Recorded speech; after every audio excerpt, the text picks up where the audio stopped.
Tantas coisas que nos vêm pelo WhatsApp, nos vêm por informações de pessoas, próprio jornal.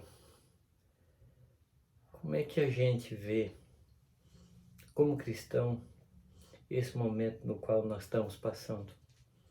Como é que a gente encara isso? Eu tenho um texto que eu gostaria de ler, que é um texto que está em 2 Coríntios 4,16.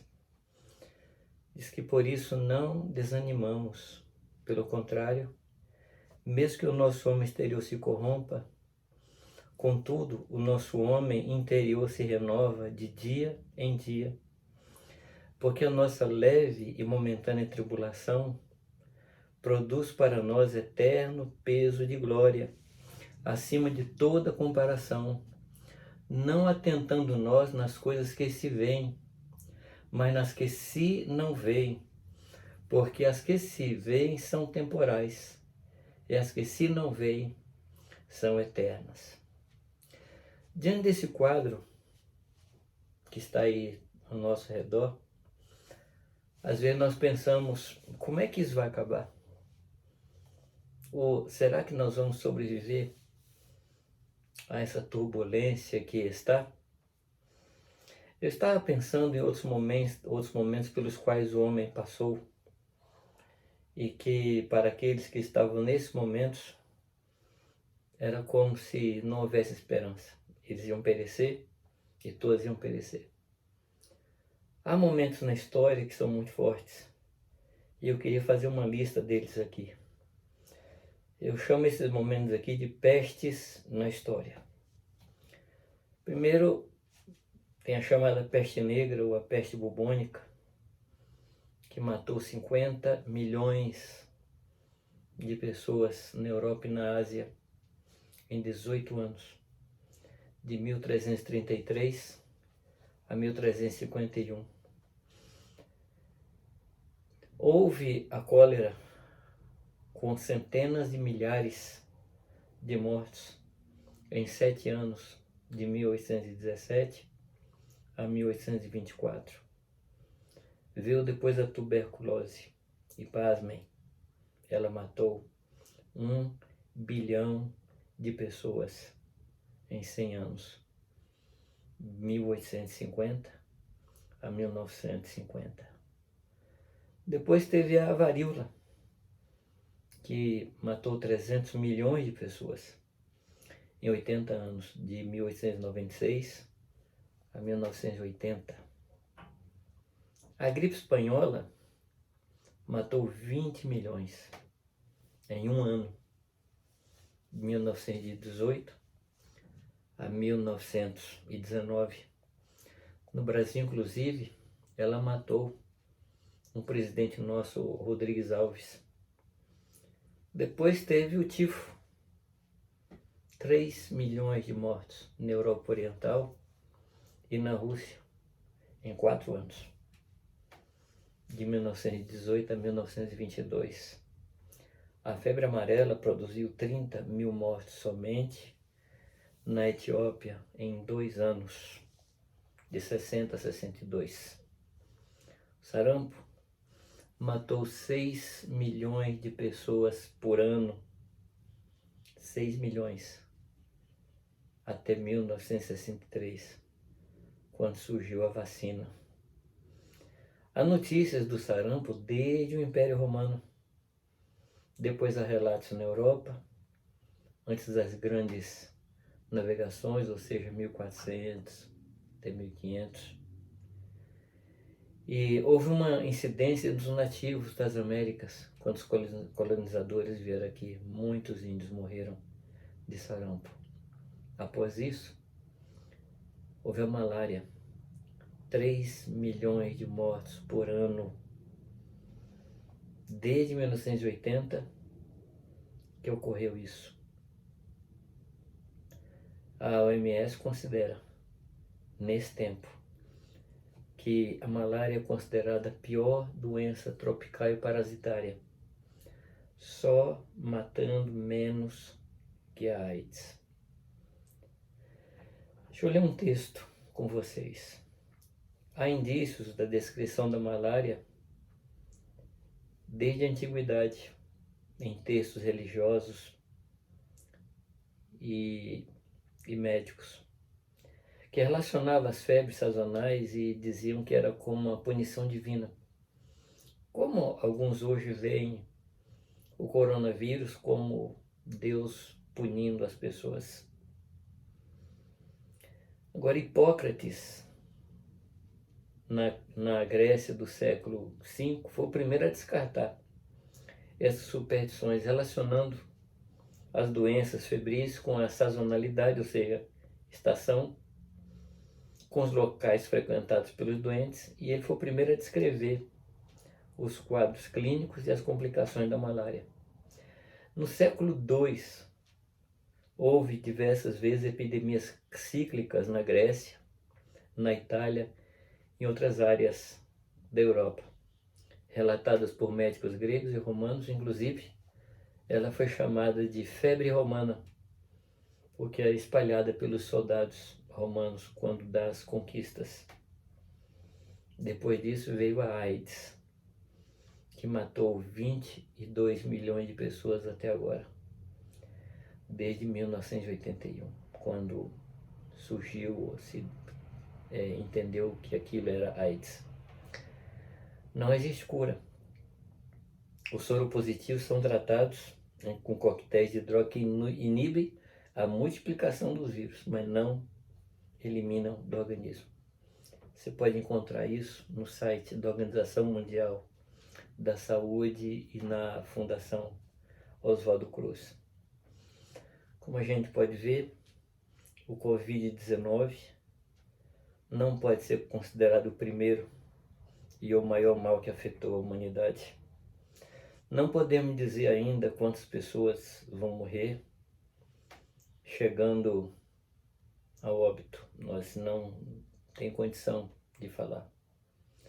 Mas a pergunta é como nós, os cristãos, devemos nos comportar diante de um quadro tão surpreendente, para dizer o mínimo.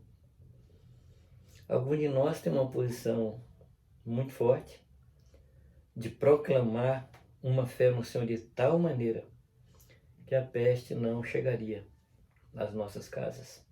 Outros entendem que tem que obedecer a todas as recomendações médicas, a tudo que os médicos falarem, e assim o Senhor vai nos abençoar embaixo dessa obediência aos médicos. Ou seja, uma posição ali e outra bem oposta. Eu creio que nós devemos pensar no fato que a Bíblia diz que o mundo jaz no maligno. Isso significa que o mundo, seu sistema, sua mentalidade, ou seja, seu estilo de vida, suas motivações estão vinculadas à queda do homem, que produziu o pior e mais devastador desastre que aconteceu na história da humanidade, que foi a separação do homem da fonte da vida, de Deus, do Criador eterno. E quando se afasta daquele que dá vida, o que se tem é a manifestação da morte em todas as formas. Desde aquilo que se chama morte natural, morte por idade, até uma provocada por uma doença, por um desastre, por um vírus, como o que nos ataca hoje. Batemos o carro, sofremos assaltos e roubos, contraímos enfermidades, somos defraudados por pessoas perversas. Tudo isso não é consequência da gente ter se afastado do paraíso? Isso tudo não é consequência do fato da gente se afastar daquele lugar que era a presença de Deus?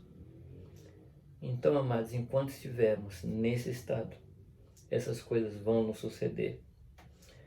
Há um fato que me veio à mente e que ocorreu em Guarujá no dia 3 de março passado, quando 2 bombeiros que procuravam soterrados, eles foram soterrados.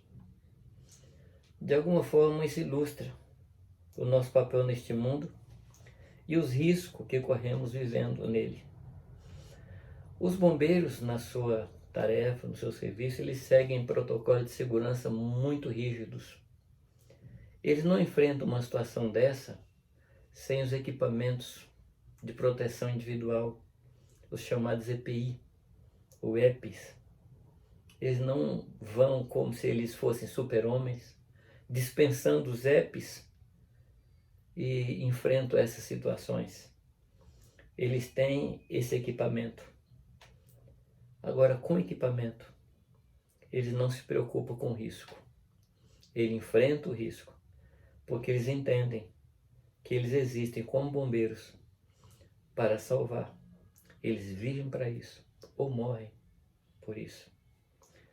Pergunto, a igreja tem um papel diferente do que um bombeiro tem? Fazendo uma comparação, ela também precisa de EPIs, de equipamentos de proteção individual.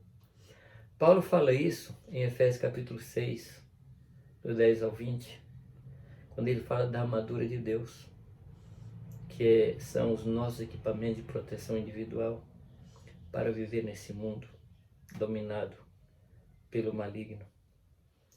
Os cataclismas, as epidemias, as batidas de carro, os apertos financeiros revelam o que temos plantado dentro de nós. Nesse momento, o que foi plantado dentro de nós é revelado. Se foi plantado ou se não foi plantado, como Haroldo falou, a nossa fé é provada nesse tempo. O fato é que nós não podemos fugir da nossa responsabilidade de caminhar com prudência e com fé, com ousadia e com temor, com sabedoria e com intrepidez. Não podemos nos esquecer que o Senhor nos dá instruções para momentos difíceis. Em um momento, Timóteo é instruído a fugir das paixões da juventude. Será que Paulo não deveria ensinar Timóteo a enfrentar as paixões e dominá-las? José é instruído a fugir para o Egito, diante da tentativa de Herodes de assassinar a Jesus. Será que o Pai de Jesus, o eterno Deus, o Todo-Poderoso, não poderia simplesmente matar a Herodes? Não seria mais simples do que enviar uma jovem mãe com seu bebezinho a enfrentar um deserto? Meus queridos, fugir, se esconder, ter uma posição de recato, ir para casa como nós estamos fazendo, não é pecado. É também direção de Deus. Agora, em outros momentos, Deus nos leva para o deserto abrasador, para a cova dos leões, para os açoites e até para a morte. Assim é a vida do discípulo, assim é o nosso Deus. Por isso que ele diz que nós seríamos aqui seus mártires, o que foi colocado na nossa Bíblia, no livro de Atos, que seriam suas testemunhas. Agora a pergunta é: qual o proveito que podemos tirar nesse momento ou desse momento? Queridos, numa hora de pânico, como a que nós estamos vivendo, nós temos uma palavra de esperança. A palavra diz, amados, que a esperança é a âncora da nossa alma, colocada no Santo dos Santos. É ali que nós somos ancorados. É ali que nós vivemos, é ali que nós nos protegemos. E as pessoas que vivem conosco nessa terra, no mesmo momento que nós vivemos, precisam continuar a ouvir essa palavra de vida. De alguma forma, muitos de nós vamos deixar de depender de pessoas que consideramos preparados para pregar o Evangelho e nós mesmos vamos pregar. Nós vamos ter a certeza de que temos uma palavra de esperança para pessoas que estão ao nosso lado. De muitas formas, o Senhor tem nos falado sobre uma vida cristã vivida a partir das casas. E esse é o momento que Deus nos tem dado para nos desapegarmos dos salões de reuniões, para viver uma vida simples, cheia de Deus, no seio das famílias, onde o Senhor vai se manifestar num ambiente íntimo de pais e filhos, de irmãos, de irmãs. Isso vai trazer uma transformação tão grande que nossas famílias vão dizer aos seus vizinhos: alegrai-vos conosco, porque achamos aquilo que se havia perdido. Os presbíteros e diáconos devem se dispor a cobrir os pastores das casas, de forma pessoal, por telefone, por WhatsApp, discipulando-os para que cuidem dos pequenos rebanhos. A ideia aqui é que nós temos duas direções nas quais nós precisamos trabalhar. Uma direção é fortalecer as nossas casas, trazer a presença de Deus ali. E outra direção é uma casa fortalecida para ser uma voz de esperança para esse mundo, para as pessoas que estão nesse mundo tenebroso. Queridos, o sacerdotalismo, que diz respeito a uma classe somente que prega, a uma classe somente que batiza, ou o clericalismo, que é outro nome para isso, que é um grupo especial, que tem uma incumbência de fazer aquilo que deve ser tarefa de todo o povo de Deus. Essas coisas têm a chance de morrer agora, nesse período que nós estamos vivendo. Eu rogo a Deus que seja a nossa grande chance de ver uma igreja se levantando como reis e sacerdotes, proclamando o nome do Senhor, curando pessoas, uma igreja assumindo o seu papel. Sabe, amados, aquelas liturgias rebuscadas que existem nas religiões, essas coisas que foram copiadas do mundo, vão dar lugar a uma espiritualidade sadia. As cerimônias herdadas de religiões fracassadas vão dar espaço ao falar de Deus, a direção do Espírito, a busca do que é verdadeiro e que pode transformar as nossas vidas e as vidas de nossos amigos e nossos vizinhos. Amados, eu tenho absoluta certeza de que a igreja voltará à simplicidade do Evangelho, onde as grandes reuniões acontecerão, sim. Nós vamos voltar a ter grandes reuniões, e já sucedeu em outros momentos da história. Mas essas reuniões vão ser um reflexo da manifestação de Deus no seio das famílias que viverão no poder do Espírito Santo, como a família de Jesus, como a família de Josué. O cerimonialismo cederá espaço para a comunhão e o serviço de todos os santos e de cada santo. Não haverá necessidade de ensinamento, pois o Espírito Santo ensinará cada discípulo de Cristo, como está escrito em 1 João 2,27. Quanto a vós outros, a unção que dele recebestes permanece em vós, e não tendes necessidade de que alguém vos ensine. Mas como sua unção é poderosa, ela nos ensina a respeito de todas as coisas, e ela é verdadeira e não é falsa. Permanecei nele, como também ela, a unção, vos ensinou. Os nossos mestres, os nossos pastores, os nossos apóstolos, eles estarão por trás de nós. Como diz em Isaías 30:20, embora o Senhor vos dê pão de angústia e água de aflição, contudo não se esconderão mais os teus mestres. Os teus olhos verão os teus mestres, quando te desviares para a esquerda, quando te desviares para a direita. Os teus ouvidos ouvirão atrás de ti uma palavra: este é o caminho, andai por ele. As reuniões da igreja serão mais congregacionais, mais proféticas, mais celebrativas. E nós, o povo de Deus, precisaremos de fibra e garra, para sermos sal e luz na terra, mesmo vivendo em covas, mesmo vivendo na clandestinidade, sem o apoio oficial dos governantes, dos povos deste mundo. Assim viveu o povo de Deus nos primeiros séculos. Assim vive o povo de Deus em diversos lugares, em diversos países. E assim viveremos, todos os que sobrevivemos vitoriosos a esse tempo. A igreja e cada um de nós sairemos mais fortalecidos desse momento triste e difícil. Conheceremos mais ao Senhor. Aprenderemos a ouvir mais a Deus. Seremos mais obedientes e amaremos mais ao amado. Que o Senhor nos ajude a nos fortalecer, fortalecendo a nossa família, fortalecendo a nossa comunhão com Deus, fortalecendo a nossa capacidade de ouvir pessoalmente ao Senhor. Queridos e amados, vamos aproveitar esse momento. É um privilégio que Deus está nos dando de vivermos de uma forma diferente, de viver como Ele quer que nós vivamos. Por isso eu quero ler de novo, 2 Coríntios 4,16. Por isso, não desanimamos.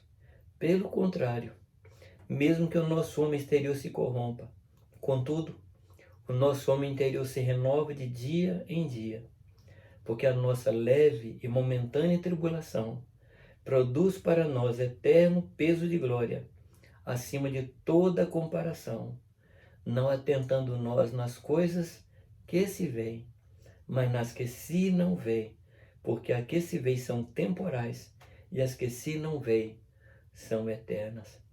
Que o Senhor nos ajude. Ele está conosco. Ele é soberano. Ele é o nosso Pai. Ele cuida de nós. Confiemos nele e nos deixemos ser levados por ele nesse momento. Ele cuida de nós. Vamos orar. Pai bendito, em nome de Jesus Cristo, eu quero colocar diante de Ti as nossas vidas, a vida do Teu povo hoje na face da terra. Senhor, que cada um de nós compreenda o seu papel, que cada um de nós compreenda para esse momento pelo qual nós estamos passando. Que o Senhor nos ajude a aproveitar, Senhor. Que o Senhor nos ajude a tirar desse momento todas as lições que o Senhor quer nos dar. Pai amado, prepara o nosso coração para Te servir, ajudando, trazendo esperança, trazendo consolo, trazendo direção para aqueles que estão ao nosso lado. Pai, que nós em momento algum nos desesperemos como aqueles que não Te conhecem. Tu és a nossa esperança, Tu és a nossa segurança. O Senhor coloca os nossos pés sobre a rocha. O Senhor tirou nossos pés de um tremedal de lama e nos pôs sobre a rocha, que é o Senhor Jesus, e é nesse lugar que nós estamos. Pai, ajuda-nos a viver dessa forma, sendo cheio do Espírito Santo para esse momento. Fortaleça as nossas famílias, fortaleça as nossas casas, em nome de Jesus Cristo. Amém. Que o Senhor nos abençoe.